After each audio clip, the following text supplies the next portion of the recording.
ಅಮೆರಿಕಕ್ಕೆ ತಾನೇ ಸಾಕಿದ ಗಿಣಿ ಹದ್ದಾಗಿ ಕುಗ್ತಾ ಇದೆಯಾ?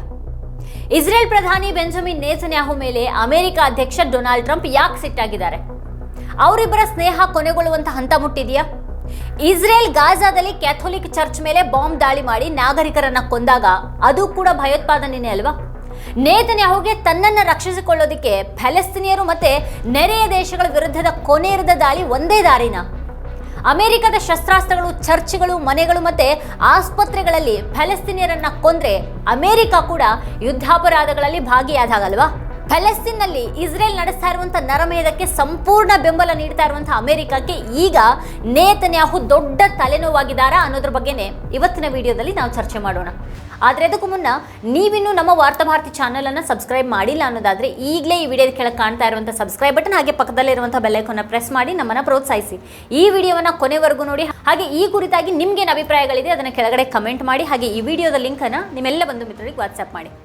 ಈಗ ನಾವು ವಿಷಯಕ್ಕೆ ಬರೋಣ. ಸಿರಿಯಾ ಮೇಲೆ ನೇತನ್ಯಾಹು ದಾಳಿ ಮಾಡುವಾಗ ಟ್ರಂಪ್ಗೆ ಮಾಹಿತಿಯನ್ನೇ ನೀಡಿರಲಿಲ್ಲ ಅನ್ನೋದು ಶ್ವೇತಭವನದ ಹೇಳಿಕೆಯಿಂದ ಬಹಿರಂಗ ಆಗಿದೆ. ಗಾಜಾದಲ್ಲಿ ಕ್ಯಾಥೋಲಿಕ್ ಚರ್ಚ್ ಮೇಲೆ ಇಸ್ರೇಲ್ ದಾಳಿ ನಡೆಸಿತು. ಆ ದಾಳಿಯಲ್ಲಿ ಅನೇಕ ಜನರು ಸಾವನ್ನಪ್ಪಿದ್ರು. ಇದು ಎರಡೂ ದೇಶಗಳ ನಡುವಿನ ಉದ್ವಿಗ್ನತೆಗೆ ಕಾರಣ ಆಗಿದೆ. ದಕ್ಷಿಣ ಗಾಜಾದಲ್ಲಿನ ಚರ್ಚ್ ಮೇಲಿನ ಶೆಲ್ ದಾಳಿ ಮತ್ತೆ ಸಿರಿಯಾದಲ್ಲಿನ ಇಸ್ರೇಲ್ನ ಬಾಂಬ್ ದಾಳಿಯನ್ನು ಅಮೆರಿಕ ವಿರೋಧ ಮಾಡಿದೆ. ಅಧ್ಯಕ್ಷ ಡೊನಾಲ್ಡ್ ಟ್ರಂಪ್ ಅವರ ಶಾಂತಿ ಪ್ರಯತ್ನಗಳನ್ನು ಇಸ್ರೇಲ್ ಪ್ರಧಾನಿ ಬೆಂಜಮಿನ್ ನೇತನ್ಯಾಹು ಅವರು ಹಾಳ್ಗೆಡುತ್ತಾ ಇದ್ದಾರೆ ಅಂತ ಅಮೆರಿಕದ ಅಧಿಕಾರಿಗಳು ಟೀಕೆ ಮಾಡಿದ್ದಾರೆ. ವರದಿಯ ಪ್ರಕಾರ ಹೆಸರು ಬಹಿರಂಗಪಡಿಸೋದಕ್ಕೆ ಇಚ್ಛಿಸಿದಂತಹ ಅಧಿಕಾರಿಯೊಬ್ಬರು ನೇತನ್ಯಾಹು ಹುಚ್ಚನಂತೆ ವರ್ತಿಸ್ತಾ ಇದ್ದಾರೆ, ಸದಾ ಎಲ್ಲರ ಮೇಲೂ ಬಾಂಬ್ ಹಾಕ್ತಾ ಇದ್ದಾರೆ ಅಂತ ಹೇಳಿದ್ದಾರೆ. ಮತ್ತೊಬ್ಬ ಅಧಿಕಾರಿ ನೇತನ್ಯಾಹು ಕೆಲವೊಮ್ಮೆ ಸರಿಪಡಿಸಲಾಗದ ಮಗುವಿನ ಹಾಗೆ ಅಂತ ಹೇಳಿದ್ದಾರೆ. ಅಮೆರಿಕದ ಮಧ್ಯಸ್ಥಿಕೆಯಲ್ಲಿ ಕದನ ವಿರಾಮದ ನಂತರ ಕೂಡ ಇಸ್ರೇಲ್ ಬಾಂಬ್ ದಾಳಿ ಮುಂದುವರೆಸಿರೋದ್ರ ಬಗ್ಗೆ ಶ್ವೇತಭವನ ಕಳವಳಗೊಂಡಿದೆ ಅಂತ ಅಮೆರಿಕದ 6 ಅಧಿಕಾರಿಗಳು ತಿಳಿಸಿದ್ದಾರೆ. ಟ್ರಂಪ್ ಮತ್ತೆ ನೇತನ್ಯಾಹು ನಡುವಿನ ಸ್ನೇಹದ ಅಂತ್ಯಕ್ಕೆ ಕ್ಷಣಗಣನೆ ಆರಂಭ ಆಗಿದೆ ಅಂತ ಹೇಳಲಾಗ್ತಾ ಇದೆ. ಟ್ರಂಪ್ ಮತ್ತೆ ನೇತನ್ಯಾಹು ನಡುವಿನ ದ್ವೇಷಕ್ಕೆ ಸಿರಿಯಾ, ಗಾಜಾ ಮತ್ತೆ ಇರಾನ್ ವಿಷಯ ಪ್ರಮುಖ ಕಾರಣನ. ಕಳೆದ 80 ವರ್ಷಗಳಿಂದ US ಆಡಳಿತದಲ್ಲಿ ಯಹೂದಿ ಲಾಬಿ ಅನ್ನೋದು ತುಂಬಾ ಪ್ರಬಲವಾಗಿದೆ. ಹಾಗಾಗಿ ಇಬ್ಬರ ನಡುವಿನ ಸ್ನೇಹ ಕೊನೆಗೊಳ್ತಾ ಇದೆ ಅಂತ ಹೇಳೋದು ಕಷ್ಟ ಇಲ್ಲಿ. ಆದರೆ ಈ ಸಮಯದಲ್ಲಿ ಇಸ್ರೇಲ್ ಅನ್ನ ಆಳ್ತಾ ಇರೋದು ತನ್ನ ಜೀವವನ್ನು ಉಳಿಸ್ಕೊಳ್ಳೋದಕ್ಕೆ ಎಲ್ಲಾ ದೇಶಗಳ ಮೇಲೆ ದಾಳಿ ಮಾಡ್ತಾ ಇರುವಂತಹ ವ್ಯಕ್ತಿ. ಎಲ್ಲಾ ನೆರೆಯ ದೇಶಗಳ ಮೇಲೆ ನೇತನ್ಯಾಹು ದಾಳಿ ನಡೀತಾ ಇದೆ. ಗಾಜಾದಲ್ಲಿ ನರಮೇಧಾನೆ ನಡೆದು ಹೋಗಿದೆ. ಲೆಬನಾನ್ ಮೇಲೆ ದಾಳಿ ಮಾಡಲಾಗಿದೆ. ಹಾಗೆ ಇರಾನ್ ಮೇಲೆಯೂ ಕೂಡ ದಾಳಿ ಮಾಡಲಾಯಿತು. ಸಿರಿಯಾ ಮೇಲೂ ಕೂಡ ದಾಳಿ ಮಾಡಲಾಗಿದೆ. ತೀರಾ ಇತ್ತೀಚಿನವರೆಗೂ ಅಮೆರಿಕ ಎಲ್ಲವನ್ನ ಸಹಿಸ್ಕೊಳ್ತಾನೆ ಇತ್ತು. ನೇತನ್ಯಾಹು ತನ್ನ ಜೀವವನ್ನು ಉಳಿಸ್ಕೊಳ್ಳೋದಕ್ಕೆ ಇಷ್ಟೆಲ್ಲ ಮಾಡ್ತಾ ಇದ್ರೆ ಇದು ಈಗ ಅಮೆರಿಕಕ್ಕೆ ತೊಂದರೆನ ಉಂಟು ಮಾಡ್ತಾ ಇದೆ. ಇದು ಮುಜುಗರಕ್ಕೂ ಕೂಡ ಕಾರಣ ಆಗ್ತಾ ಇದೆ. ಡೊನಾಲ್ಡ್ ಟ್ರಂಪ್ ತುಂಬಾನೇ ಸ್ವಾರ್ಥಿ ಮತ್ತೆ ಬಹಳ ವ್ಯಾವಹಾರಿಕ ವ್ಯಕ್ತಿ. ಅವರು ಹಣವನ್ನ ಮತ್ತೆ ಲಾಭವನ್ನ ಮಾತ್ರನೇ ನೋಡ್ತಾರೆ. ಟ್ರಂಪ್ ಈಗ ನೇತನ್ಯಾಹು ಮಧ್ಯಪ್ರಾಚ್ಯದಲ್ಲಿ ಅಮೆರಿಕದ ವ್ಯಾಪಾರ ಹಿತಾಸಕ್ತಿಗಳನ್ನ ಹೇಗೆ ನಾಶ ಪಡಿಸ್ತಾ ಇದ್ದಾರೆ ಅನ್ನೋದನ್ನ ನಿರಂತರವಾಗಿ ನೋಡ್ತಾ ಇದ್ದಾರೆ. ಹೀಗಿರುವಾಗ ಈಗ ಟ್ರಂಪ್ ಅವರನ್ನ ಇಸ್ರೇಲ್ ಜೊತೆಗಿನ ಸ್ನೇಹ ಅಥವಾ ವ್ಯವಹಾರದಲ್ಲಿ ಒಂದನ್ನ ಆಯ್ಕೆ ಮಾಡೋದಕ್ಕೆ ಕೇಳಿದ್ರೆ ಟ್ರಂಪ್ ಯಾವುದನ್ನ ಆಯ್ಕೆ ಮಾಡಬಹುದು? ಈಗ ಈ ಎರಡೂ ದೇಶಗಳ ನಡುವಿನ ವೈಮನಸ್ಸಿಗೆ ಕಾರಣ ಸಿರಿಯಾ ಮೇಲೆ ಇಸ್ರೇಲ್ ದಾಳಿ ಮಾಡಿದ ರೀತಿ. ಟ್ರಂಪ್ ಇದಕ್ಕೆ ರೆಡಿಯಾಗಿರಲಿಲ್ಲ. ಇಸ್ರೇಲ್ ಸಿರಿಯಾ ಮೇಲೆ ದಾಳಿ ಮಾಡಿದ ತಕ್ಷಣ ಟ್ರಂಪ್ ವಾಸ್ತವವಾಗಿ ಕೋಪಗೊಂಡ್ರು ಅಂತ ಹೇಳಲಾಗ್ತಾ ಇದೆ. ಇಲ್ಲಿಯವರೆಗೂ ಇಸ್ರೇಲ್ ಏನು ಮಾಡಿದ್ರು ಅದು ಯಾವುದೇ ಒಂದು ಹೆಜ್ಜೆ ಇಟ್ಟರು ಕೂಡ ಮೊದಲು ಅಮೆರಿಕದಿಂದ ಅನುಮತಿಯನ್ನು ಪಡಿತಾ ಇತ್ತು. ಆದರೆ ಈಗ ಅದು ಹಾಗೆ ಮಾಡ್ತಾ ಇಲ್ಲ. ಯಾಕೆ? ಇಸ್ರೇಲ್ ಪ್ರಧಾನಿ ನೇತನ್ಯಾಹು ತಮ್ಮ ದೇಶದ ಜನರು ತನ್ನನ್ನು ಹೀರೋ ಅಂತ ಪರಿಗಣಿಸಬೇಕು ಅಂತ ಬಯಸ್ತಾರೆ. ಆದರೆ ಅವ್ರ ದೇಶದ ಜನರು ಈಗ ಬೀದಿಗಳಲ್ಲಿದ್ದಾರೆ. ಅವರು ಪ್ರತಿಭಟನೆಯನ್ನು ನಡೆಸ್ತಾ ಇದ್ದಾರೆ. ನೇತನ್ಯಾಹು ಬಗ್ಗೆ ಅಲ್ಲಿನ ಜನರಲ್ಲಿ ವ್ಯಾಪಕ ಆಕ್ರೋಶ ಇದೆ. ಆದರೆ ಈಗ ಚುನಾವಣೆಗಳು ನಡೀಬಾರ್ದು ಅಂತ ನೇತನ್ಯಾಹು ಅವರು ಬಯಸ್ತಾರೆ. ತಮ್ಮ ವಿರುದ್ಧ ನಡೀತಾ ಇರುವಂತಹ ಭ್ರಷ್ಟಾಚಾರ ಪ್ರಕರಣವನ್ನ ವಜಾಗೊಳಿಸಬೇಕು ಅನ್ನೋದು ಅವ್ರು ಬಯಸ್ತಾರೆ. ಅದರ ನಡುವೆನೆ ಈಗ ಅಮೆರಿಕ ಮತ್ತೆ ಇಸ್ರೇಲ್ ನಡುವಿನ ಉದ್ವಿಗ್ನತೆ ಏನು? ಕಳೆದ ವಾರ ಗಾಜಾ ಮತ್ತೆ ಸಿರಿಯಾದಲ್ಲಿ ಇಸ್ರೇಲ್ ನಡೆಸಿದಂತಹ ದಾಳಿಯಿಂದ ಟ್ರಂಪ್ಗೆ ಅಚ್ಚರಿಯಾಗಿದೆ. ನೇತನ್ಯಾಹು ಪಾತ್ರದ ಬಗ್ಗೆ ಶ್ವೇತಭವನದ ಒಳಗೆ ಅನುಮಾನದ ವಾತಾವರಣ ಇದೆ. ಕಳೆದ ವಾರ ಇಸ್ರೇಲ್ ಗಾಜಾ ಮತ್ತೆ ಸಿರಿಯಾದಲ್ಲಿ ದಾಳಿ ನಡೆಸಿದಾಗ ಟ್ರಂಪ್ಗೆ ಅದರ ಬಗ್ಗೆ ಯಾವುದೇ ಸುಳಿವೇ ಇರಲಿಲ್ಲ. ಅವರು ಆಘಾತಕ್ಕೊಳಗಾದ್ರು. ಶ್ವೇತಭವನ ಹೇಳೋದು ಕೂಡ ಇದನ್ನೇ. ಈ ದಾಳಿಗಳ ಬಗ್ಗೆ ತಮಗೆ ಯಾವುದೇ ಮಾಹಿತಿ ನೀಡದ ನೇತನ್ಯಾಹು ವಿರುದ್ಧ ಟ್ರಂಪ್ ಈಗ ಅಸಮಾಧಾನಗೊಂಡಿದ್ದಾರೆ ಅನ್ನೋದಕ್ಕೆ ಶ್ವೇತಭವನ ನೀಡಿರುವಂತಹ ಹೇಳಿಕೆನೇ ಸಾಕ್ಷಿ.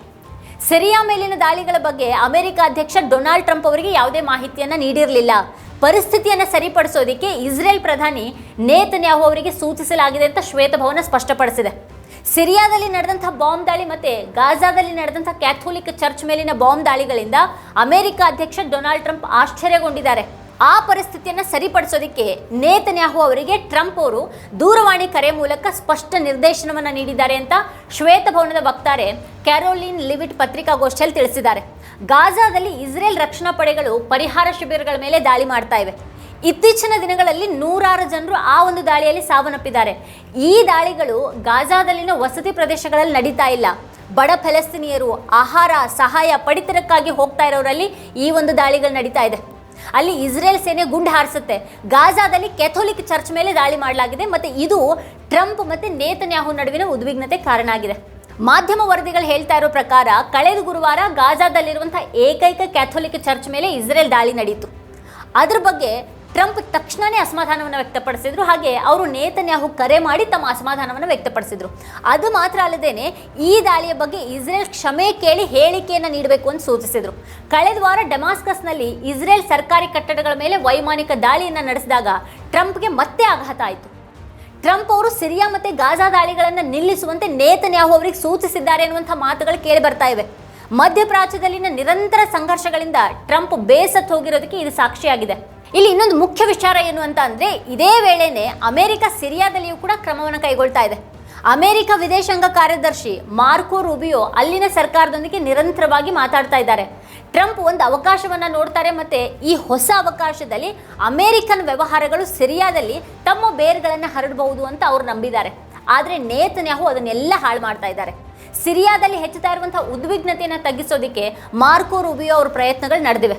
ಟ್ರಂಪ್ ಈಗ ನಿರ್ಬಂಧಗಳನ್ನು ಸಡಿಲಿಸಿದ್ದಾರೆ ಮತ್ತು ಹಿಂದೆ ಬಂಡಾಯ ನಾಯಕರಿದ್ದಂಥ ಹೊಸ ಅಧ್ಯಕ್ಷರು ಅಹಮದ್ ಅಲ್ ಶರಾ ಅವರನ್ನು ಬಹಿರಂಗವಾಗಿ ಬೆಂಬಲಿಸಿದ್ದಾರೆ. ಆದ್ದರಿಂದ ಒಂದು ರೀತಿಯಲ್ಲಿ ಟ್ರಂಪ್ ಮತ್ತು ನೇತನ್ಯಾಹು ನಡುವೆ ಸಿರಿಯಾ ಮತ್ತು ಗಾಜಾ ಮೇಲಿನ ದಾಳಿಗೆ ಸಂಬಂಧಿಸಿ ಉದ್ವಿಗ್ನತೆ ಮೂಡಿದೆ. ಈಗ ಇರಾನ್ ವಿಷಯದಲ್ಲಿ ಏನಾಯಿತು ಅನ್ನೋದು ಗೊತ್ತಿದೆ. ಅಮೆರಿಕ ಇರಾನ್ನೊಂದಿಗೆ ಕದನ ವಿರಾಮವನ್ನು ಘೋಷಿಸುತ್ತೆ. ಆದರೆ ಏನಾಗುತ್ತೆ, ಅದರ ನಂತರ ಇಸ್ರೇಲ್ ದಾಳಿಗಳನ್ನು ಮುಂದುವರಿಸುತ್ತೆ. ಟ್ರಂಪ್ ಈಗ ಕೋಪಗೊಂಡಿದ್ದಾರೆ. ಟ್ರಂಪ್ ಮತ್ತು ನೇತನ್ಯಾಹು ನಡುವೆ ನಂಬಿಕೆಯ ಸಮಸ್ಯೆಗಳಿವೆ. ಅಂದರೆ ಇಬ್ಬರೂ ನಾಯಕರಿಗೆ ಪರಸ್ಪರ ನಂಬಿಕೆ ಇಲ್ಲವಾಗಿದೆ. ಅವ್ರ ಸಂಬಂಧ ಯಾವಾಗಲೂ ಕೂಡ ಸ್ವಲ್ಪ ಮಟ್ಟಿಗೆ ಜಟಿಲವಾಗೇ ಇದೆ. ಇಬ್ಬರು ಬಲವಾದ ಮಿತ್ರರಾಗಿದ್ದರೂ ಕೂಡ ತಜ್ಞರು ಹೇಳೋ ಪ್ರಕಾರ ಅವರ ಪರಸ್ಪರ ಬಾಂಧವ್ಯ ಅಷ್ಟು ಆಪ್ತವಾಗಿಲ್ಲ. ಎರಡೂ ದೇಶಗಳ ನಡುವೆ ಅಪನಂಬಿಕೆಯ ಭಾವನೆ ಹಲವು ಬಾರಿ ಕಂಡುಬಂದಿದೆ. ನೇತನ್ಯಾಹು ಅವರ 4 ದಿನಗಳ ವಾಷಿಂಗ್ಟನ್ ಭೇಟಿ ಗಾಜಾದಲ್ಲಿ ಕದನ ವಿರಾಮದ ಕುರಿತು ಕೆಲವು ಸ್ಪಷ್ಟ ಫಲಿತಾಂಶಗಳನ್ನು ನೀಡುತ್ತೆ ಅಂತ ನಿರೀಕ್ಷೆ ಮಾಡಲಾಗಿತ್ತು. ಇದರಲ್ಲಿ ಹಮಾಸ್ ಹಿಡಿದಿರುವಂಥ ಒತ್ತೆಯಾಳುಗಳ ಬಿಡುಗಡೆ ಮತ್ತು ಗಾಜಾದಲ್ಲಿ ಮಾನವೀಯ ನೆರವಿನ ಪ್ರಮಾಣದಲ್ಲಿ ದೊಡ್ಡ ಹೆಚ್ಚಳ ಕೂಡ ಸೇರಿವೆ. ಭೇಟಿಗೆ ಮೊದಲು ಹಲವಾರು ಬಾರಿ ಆ ವಾರದಲ್ಲೇ ಕದನ ವಿರಾಮ ನಿರೀಕ್ಷೆ ಮಾಡೋದಾಗಿಯೂ ಕೂಡ ಟ್ರಂಪ್ ಹೇಳಿದರು. ಆದರೆ ಈಗ ಒಂದು ವಾರ ಕಳೆದ ನಂತರ ಮಧ್ಯವರ್ತಿಗಳು ಹಮಾಸ್ಗೆ ಇತ್ತೀಚಿನ ಪ್ರಸ್ತಾವನೆ ಹಸ್ತಾಂತರಿಸಿದ ನಂತರ ಕೂಡ ಪ್ರತಿಯೊಂದು ಪಕ್ಷ ಗಾಜಾದಲ್ಲಿರುವಂಥ ಹಮಾಸ್ ನಾಯಕರ ಪ್ರತಿಕ್ರಿಯೆಗಾಗಿ ಕಾಯ್ತಾ ಇದೆ. ಹಮಾಸ್ ಸೋಮವಾರ ಹೇಳಿಕೆ ನೀಡಿ ಗಾಜಾದಲ್ಲಿ ಕದನ ವಿರಾಮ ಮತ್ತೆ ಒತ್ತೆಯಾಳುಗಳ ಬಿಡುಗಡೆ ಕುರಿತು ಒಪ್ಪಂದಕ್ಕೆ ಬರೋದಕ್ಕೆ ಹಗಲಿರುಳು ಪ್ರಯತ್ನ ಪಡ್ತಿದ್ದೀವಿ ಅಂತ ಹೇಳಿದೆ. ಗಾಜಾದಲ್ಲಿ ಸಾಯ್ತಾ ಇರುವಂಥ ಜನರ ಸಂಖ್ಯೆ ಹೆಚ್ಚಾಗ್ತಾ ಇರುವ ಕಾರಣ ಟ್ರಂಪ್ ಈಗ ಇದ್ರ ಬಗ್ಗೆ ಹೆಚ್ಚು ಚಿಂತಿತರಾಗಿದ್ದಾರೆ. ಆದರೆ ನೇತನ್ಯಾಹು ಏನು ಮಾಡ್ತಾರೆ ಅನ್ನೋದು ಊಹಿಸಲಾಗದೇ ಇರುವಂಥ ಸಂಗತಿಯಾಗಿ ಉಳ್ಕೊಂಡಿಲ್ಲ. ಈ ಕುರಿತಾಗಿ ನಿಮಗೇನು ಅಭಿಪ್ರಾಯಗಳಿದೆ ಅದನ್ನು ಈ ವಿಡಿಯೋದ ಕೆಳಗಡೆ ಕಮೆಂಟ್ ಮಾಡಿ ನಮಗೆ ತಿಳಿಸಿ. ಇದೇ ಹೊತ್ತಿನ ಸ್ಪೆಷಲ್ ನೋಡ್ತಾ ಇರಿ ವಾರ್ತಾಭಾರತಿ. ನೀವಿನ್ನು ವಾರ್ತಾಭಾರತಿ ಯೂಟ್ಯೂಬ್ ಚಾನಲನ್ನು ಸಬ್ಸ್ಕ್ರೈಬ್ ಮಾಡಿಲ್ಲ ಅಂತಂದರೆ ಈ ಕೂಡಲೇ ಸಬ್ಸ್ಕ್ರೈಬ್ ಮಾಡಿ. Thank you.